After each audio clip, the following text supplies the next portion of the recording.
त्र्यम्बकै यजामहे सुगन्धिं पुष्टिवर्धनम्।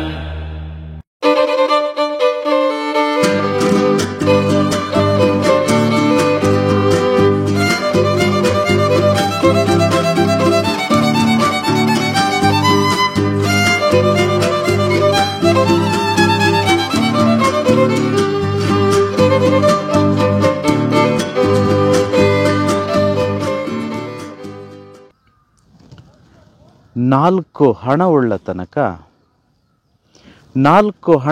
ತನಕ ಪಾಲ್ಕಿಯಲ್ಲಿ ಮೆರೆದಿಕ್ಕು, 4 ಹಣ ಹೋದ ಮರುದಿನವೇ ಕೋಳದಲು ಬಂದಿಯಂತಿಕ್ಕು ಸರ್ವಜ್ಞ.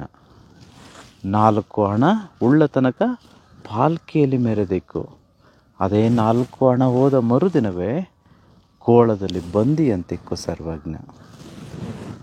ಈ ಕಲಿಯುಗದಲ್ಲಿ ನಮ್ಮ ಜೊತೆ ಹಣ ಇರೋ ತನಕ ಮಾತ್ರ ನಮ್ಮನ್ನು ಪಲ್ಲಕ್ಕಿಯಲ್ಲಿ ಕೂರಿಸ್ಕೊಂಡು ಎಲ್ಲರೂ ಮೆರೆಸ್ತಾರೆ.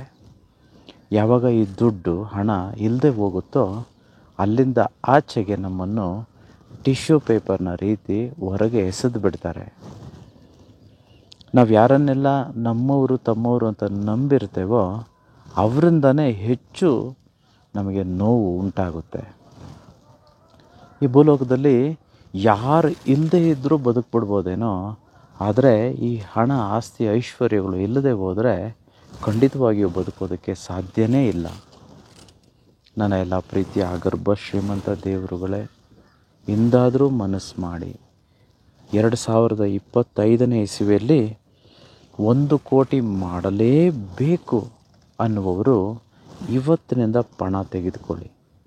ಪ್ರತಿದಿನ ಎದ್ದಾಗ ನಿಮ್ಮ ಕನ್ನಡಿ ಮುಂದೆ ನೀವು ನಿಮ್ಮನ್ನು ನೋಡ್ತಿರ್ಬೇಕಂತಂದರೆ ಪದೇ ಪದೇ ನೋಡಿ ಹೇಳ್ಕೊಳ್ಳಿ, ನಿನಗೆ ನಾನು 1 ಕೋಟಿ ಕೊಡ್ತೀನಿ ಕಣಪ್ಪ ಈ ವರ್ಷ.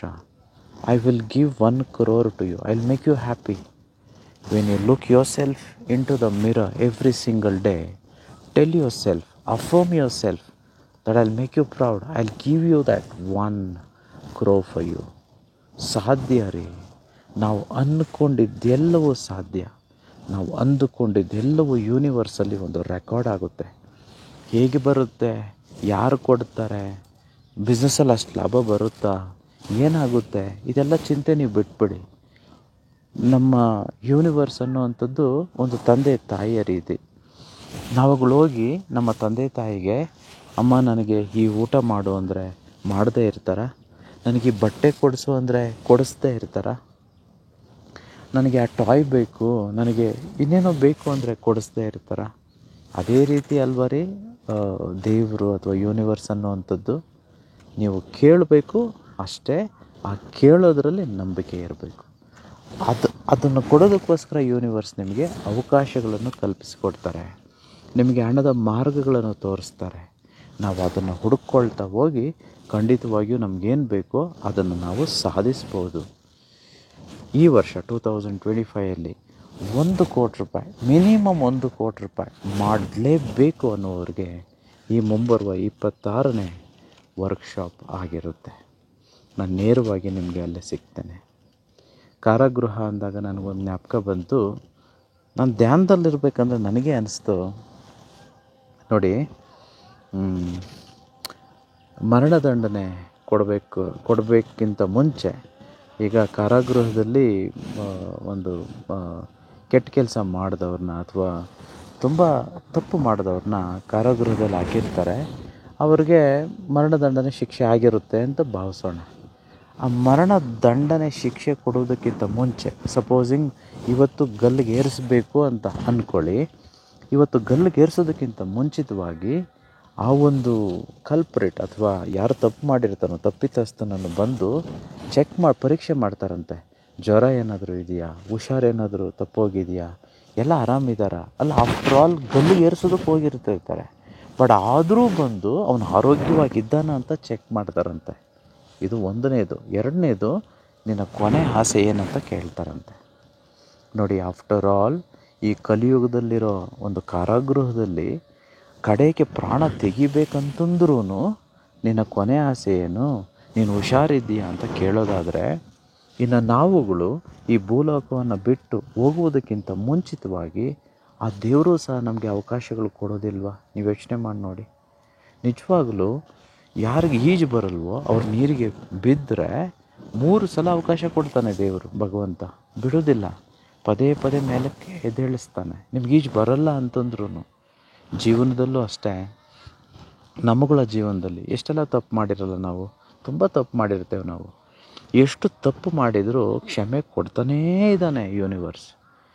ಈಗಲಾದರೂ ಸರೋಗ್ತಾರೇನೋ, ಇನ್ನು ಮುಂದೆ ಆದರೂ ತಪ್ಪುಗಳನ್ನು ತಿದ್ದುಕೊಂಡು ಈ ಶ್ರೀಮಂತ ಮನಸ್ಥಿತಿಯನ್ನು ಪಡೆದುಕೊಂಡು ಇವಾಗಲಾದರೂ ನನ್ನ ಮಕ್ಕಳು ಶ್ರೀಮಂತರಾಗ್ತಾರೇನೋ ಅಂತ ಕಾಯ್ತಾನೇ ಇದ್ದಾನೆ.